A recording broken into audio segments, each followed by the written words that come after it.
The waning crescent moon barely illuminates the night sky while Larry drives me to the Asheville airport, a labor of love at this early hour.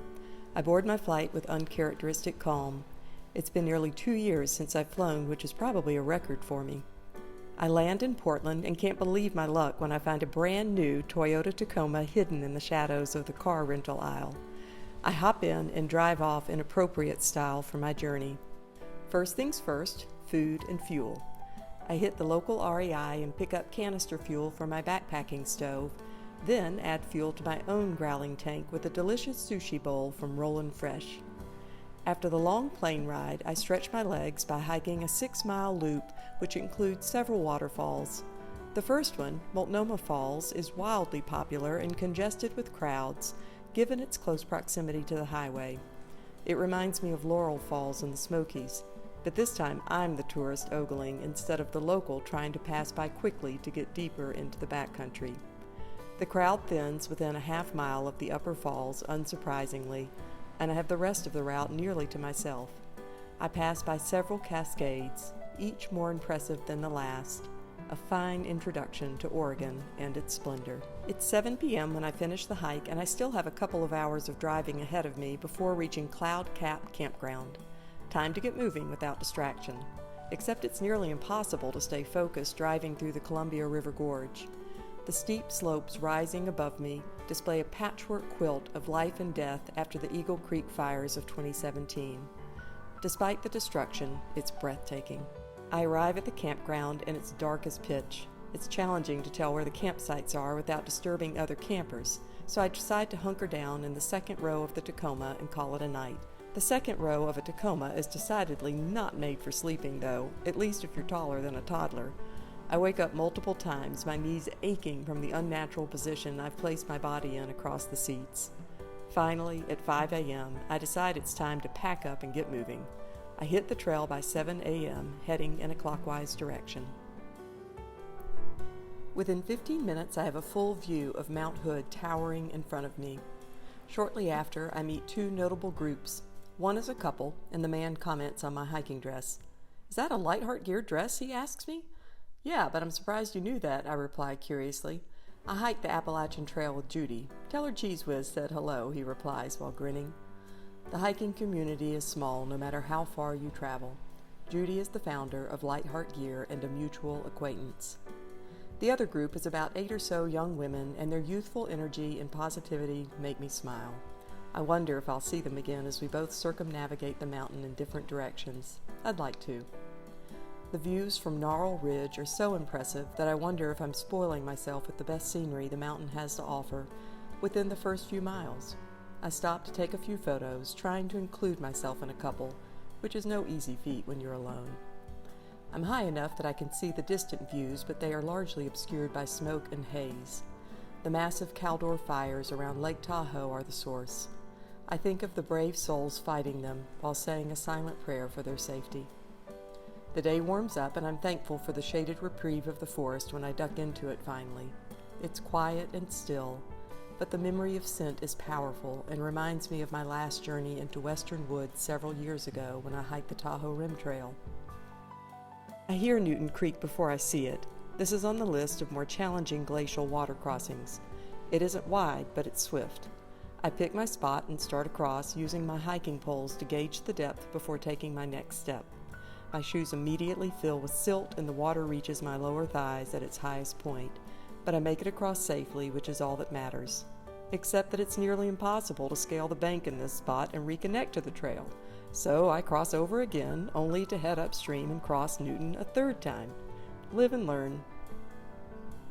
I eventually stop for lunch in Elk Meadows. It's nice to be off my feet, but I'm eager to get back on them because I have a new focus: a cold soda. Timberline Lodge is just a couple miles away, but the White River separates me from it. Before I reach it, a Forest Service sign hangs on a tree reading, "White River, a violent glacial stream." Great. But it proves to be one of the easiest crossings of my entire journey, and I nearly keep my feet dry rock hopping across it. I reach the Timberline's junction with the Pacific Crest Trail and turn onto it. The trail is predominantly sand for the next 2 miles, testing my calf strength and my stamina, especially with the hot sun burning overhead. But I arrive at the lodge finally and hunt down the vending machines in short order. A beer from the bar tempts me too, but I know I have at least 5 more miles before camp, so I continue on. The train leading from the Timberline Lodge is easier, and I love that I'm traveling on the PCT for a few miles. I leave the PCT and head up towards Paradise Park. I've read that it's prime spot to set up camp, but given the holiday weekend, I'm likely arriving too late. I've already hiked 20 miles, but I may end up hiking a few more if they're all taken. Luckily, they're not. I'm fairly exposed on the small shelf where I pitch my tent, but the wind is mild and I have a 360-degree view of Mount Hood in front of me and the valley behind me. The setting sun puts on quite a show, especially with the haze and smoke in the atmosphere. I make my dinner while I watch it sink beneath the horizon, hang my food, climb into my tent, and fall asleep before I can even contemplate my mileage for the next day.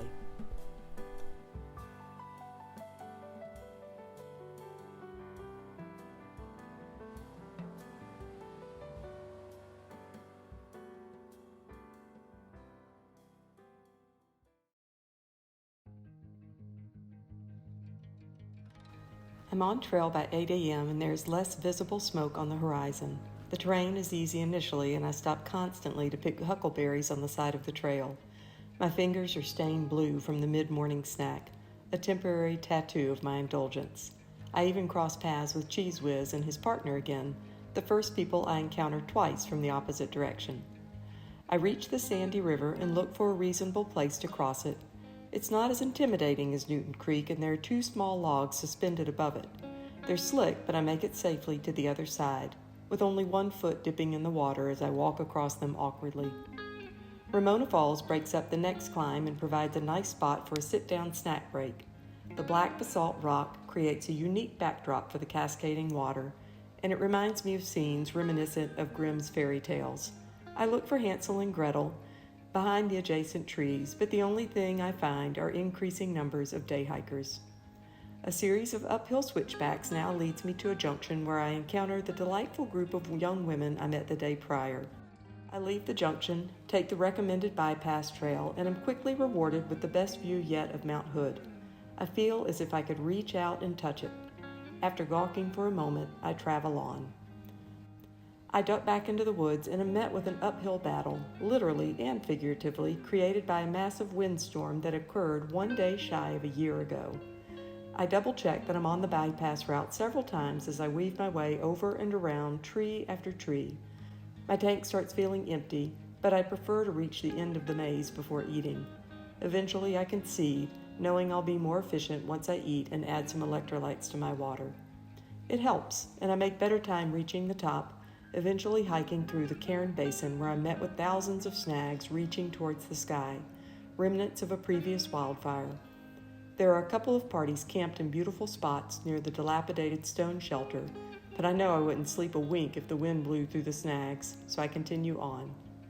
Elk Cove is my planned destination for the evening, and I reach it in the late afternoon after hiking just shy of 17 miles.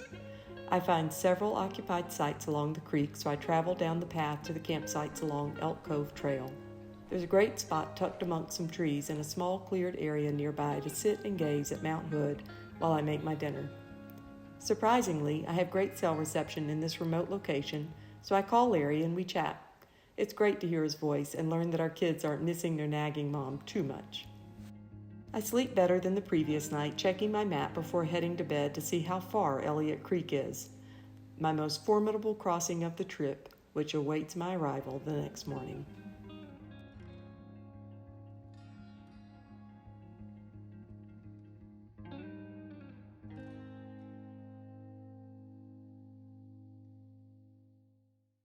I wake up with one mission, to reach Elliott Creek quickly so I can ford it before the heat of the day dumps more glacial water downstream.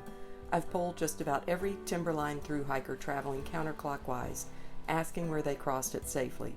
It's a mixed bag of answers. I have no idea which I'll choose until I see it with my own 2 eyes.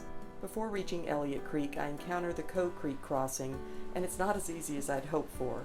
Instead of crossing in the very turbulent water where there's rope suspended between 2 boulders, I head upstream in what I deem a safer spot and get through it successfully. I pass two men just minutes before I reach the creek's embankment. "Are you alone?" one of them asks me. "Yeah, why?" I respond. "Well, you've got a sketchy creek crossing coming up. Just be really careful." We use the log, but it's not really stable. My wife ahead used the rope and was only up to about her knees. I thank them for the intel and am excited that the area with the rope is so shallow. I reach the embankment soon after, and I'm not surprised to find that it's treacherously steep. Everyone has said this is the most dangerous part of the endeavor, and I see why. The loose sandy scree is peppered with rocks anywhere from pebble to car size. It would be easy to lose my footing and tumble down it. In fact, one hiker had to be airlifted out recently after doing just that.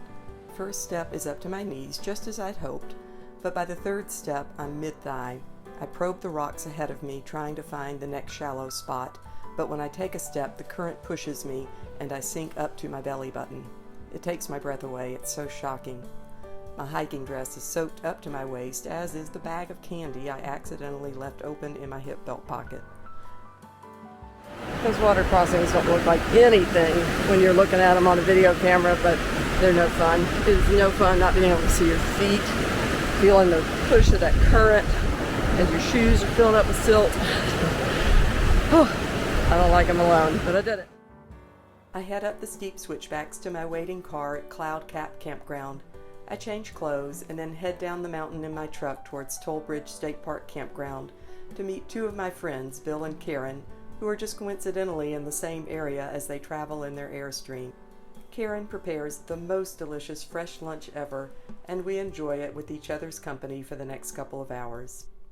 After our visit, I head to Portland and get a hotel for the night. I enjoy a beer and a half a pint of Tillamook ice cream, my favorite, while preparing for my next adventure, a bucket list item, summiting Mount St. Helens.